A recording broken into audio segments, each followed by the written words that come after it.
Diqqat janoza. Taniqli shaxs, mehnat faxriysi 86 yoshda olamdan ko'z yumdi.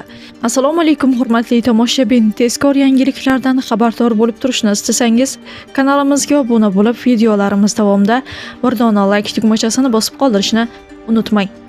Xalq so'zi va O'zbekiston radiosida ishlagan jurnalist vafot etdi.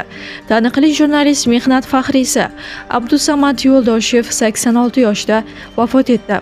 U uzoq yillar davomida ommaviy axborot vositalari sohasida fidokorona mehnat qilib, jurnalistika rivojiga munosib hissa qo'shgan ijodkorlardan biri sifatida e'tirof etiladi.